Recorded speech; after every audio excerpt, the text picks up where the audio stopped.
You need an attitude adjustment. Deputy Laura, could you do me a favor? Could you place the handcuffs on him, please? He has shown zero to very minimal effort regarding his probation. The report tells me you are doing nothing. Zero, nada. You're looking at doing 10 years in prison. All right. Do you want to go to prison? How old are you? 20 years old. All right. You're 20. You're going to have to start doing better. Do you have children? Yes, Your Honor. Hello. How are you doing today? Good, and you? Oh, I'm doing great. Why do you think you're here?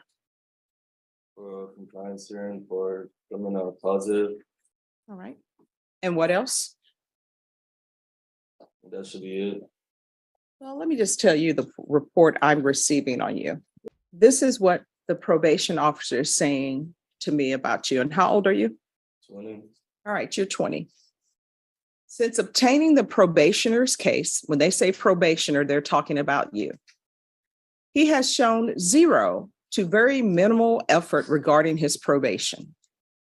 The probationer has had issues reporting on time, reporting for field visits, testing positive for cocaine and meth, and enrolling or providing proof of employment for any remaining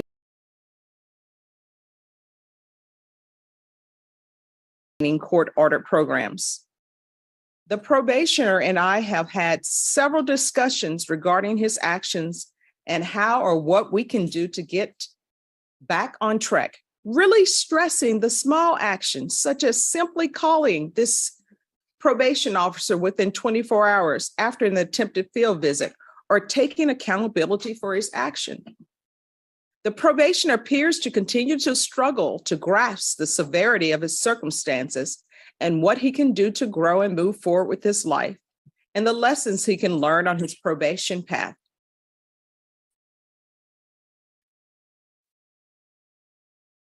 That's the report that I have on you. The report tells me you are doing nothing, zero, nada.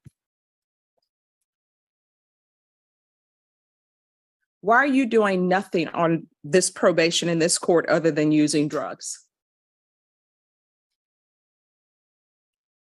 I have attended 2 out of the 4 classes, and we have had. No, they say you don't even call in. When they come for a field visit? Yeah, they say you're not doing the simplest of things. And what I can tell you is you've had 3 motions to revoke in this court. So, and I know that each time you came before me, I've told you that you're looking at up to 10 years in the prison. Deputy Laura, could you do me a favor? Could you place the handcuffs on him, please? Each time you come before me, I know I've told you you're looking at doing 10 years in prison. Obviously, your mother is not laying down the law with you at home. They say that you keep saying that you work with your mom, but you don't provide any proof. I can tell you right now, I'm not going to allow you to work with your mom because I don't know if your mom is actually having you work with her. So you're going to ISF.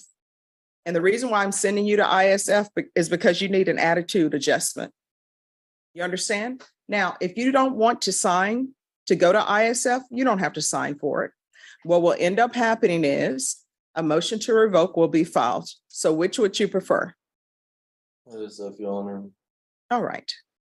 So he wants to go to ISF, and if you could put him in ISF cognitive. Your Honor, so we, the recommendation was for local ISF. Okay.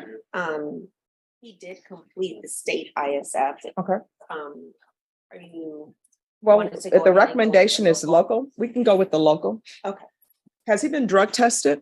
He's on a drug patch, Your Honor. All right. All right. So you're going to go to local ISF. This is the last time we're going to have this conversation with you following rules.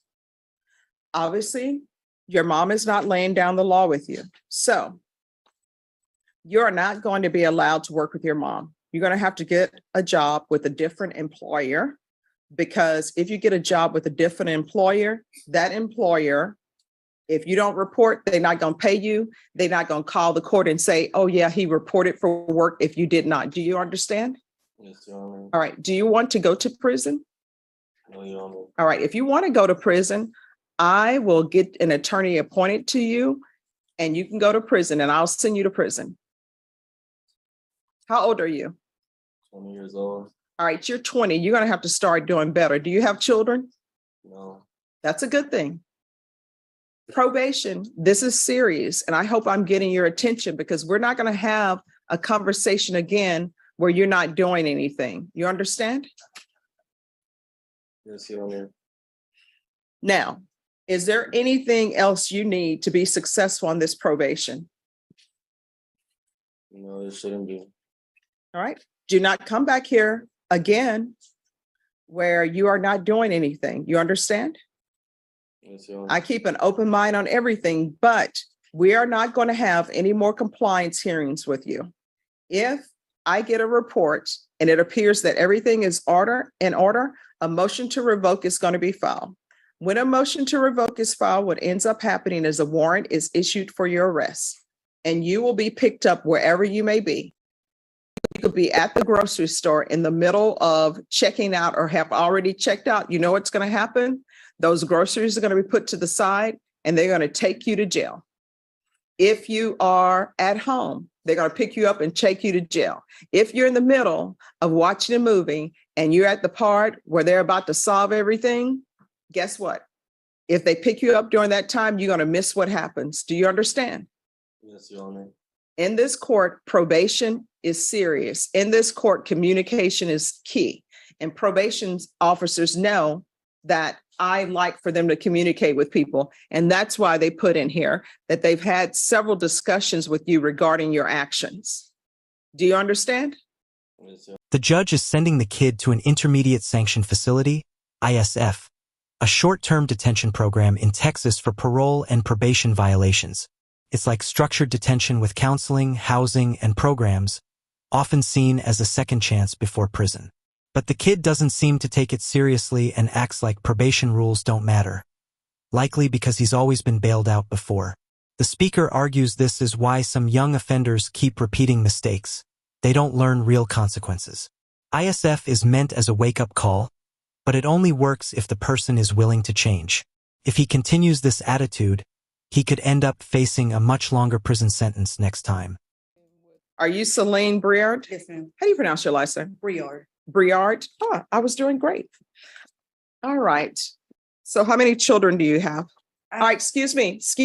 In this area, you all are blocking probation. She cannot hear, she cannot see. I have 3 children. I'm expecting.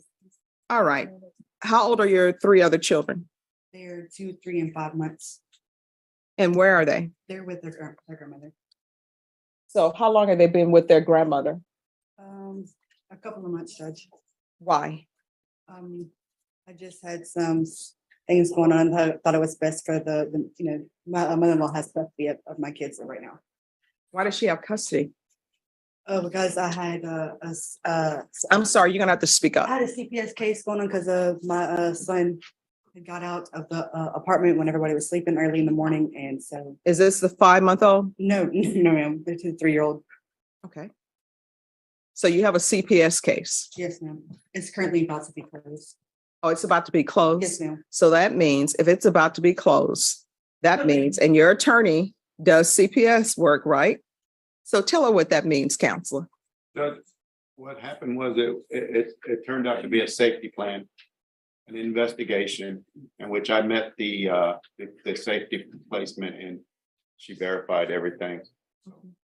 So, If everything pans out, she knows it will be closed. If not, it could go legal. But and the reason why they do the safety plans means exactly what it says, safety plan. Yes, ma'am. So what's your drug of choice? I mean, I don't do any drugs right now, but I was using methamphetamines, but I've been sober for quite a while now. All right. How often were you using meth? Like maybe every week, every other week. It just depends. When's the last time you used meth? Like 4 months. All right. So that's probably why CPS was involved. When's the last time you had employment? I was right before I was arrested. Doing what? I was doing home health care and working for a hotel at the front desk. All right. I can tell you right now, I don't allow people on probation here to be home health care providers. Yes, ma'am. How far did you go in school? To the 8th grade. See, and this is and this is nothing about you, but this is my problem with home healthcare providers. Home healthcare providing is turning into West telemarketing. They don't do background checks. They're just letting anybody come in. And maybe I'm wrong for saying this, but they're looking at the bottom line, the dollar line. So I'm being told that they're letting somebody with an 8th grade education who has meth issues, who has 3 children that she doesn't even have custody for them, work as a home health care provider. Thank you, home health care provider people. So that is why I don't let people work as home health care provider. Now, maybe once you get your life together, maybe that will be a good fit for you, but I'm not going to allow that. Yes, I understand. So why do you only have your 8th grade education? I just never furthered my education, but I am in, actually, just before I got arrested, got some GD books from the library, so I am trying to pursue my GD. Okay. So what are you planning on doing with your rest of your life? What are your hopes, your dreams? Well, after I get my GD, I want to be a cosmetologist. So. Okay. Hey, that's doable. But I will tell you this, anything that requires a license, when you have convictions, before you start spending all that money to do it, you need to find out from the state, wherever you're going to be licensed, if that's going to be a hindrance to you. Okay. Not saying that it will stop you, but it may cause complications. Okay. All right, counsel, is there anything else? Oh, yeah. All right, this is what the court is going to do. The court is going to sentence you to 2 years in the state jail facility, suspended and probated for 4 years. This case isn't about a heavy sentence, but the drug charges and CPS investigation still make it serious. She tried to blame CPS showing up on a minor incident with her child, but the real concern is her drug use around kids. That's why the court is cautious. If she's truly clean now, probation could work, but it's strict. One failed drug test could mean up to 2 years in prison. The judge is basically giving her a chance to prove herself, but warning that past behavior doesn't inspire confidence. In the end, the biggest risk is still the child being affected if she relapses. All right, is there anything else you need from the court in order to be successful? No, ma'am. Judge, she'd like to know how much longer or how long she would be waiting for that past evaluation since you ordered it in custody. Yes. Up to 2 weeks. Up to 2 weeks. Okay, thank you. All right, I'm going to show you what's entitled Trial Court Certification of Defendant's Rights to Appeal. Did you review that with your attorney? Did you understand it? And did you sign it? Yes, ma'am. All right, because this is a plea bargaining agreement, because I followed your plea bargaining agreement, because you waived your right to appeal, you do not have the court's permission to appeal. Because this is a felony conviction, you're not allowed to own or possess any weapons or ammunition. If you have a question over what a weapon or ammunition is, you'll need to speak to an attorney. Do you understand? Yes, ma'am. All right, so here's the thing. Those 3 children, those are your children. It's not the grandparents' child. The grandparents are just supposed to be grandparents to children. They're not supposed to be raising more children, which is raising your children. You cannot have children and then tell them to go to Travis Park and say, you're on your own. And there is no reason a child should be able to get out of your house and you not know about it, and they're that age. So many things could have happened to your child when they got out of the house. Could have been hit by a car. And guess what? People can't see children that age because they're tiny and they're small. Somebody could have picked them up.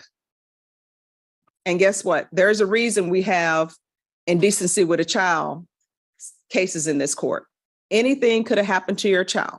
And when you're using drugs and you're pregnant, whatever you're using, your child is using too. So if you don't think a baby should be smoking a cigarette, you shouldn't be smoking a cigarette, because guess what? When you're carrying a child and you're smoking a cigarette, your babies are smoking a cigarette. If you don't think a child should be doing alcohol, when you're drinking alcohol, your baby's drinking alcohol.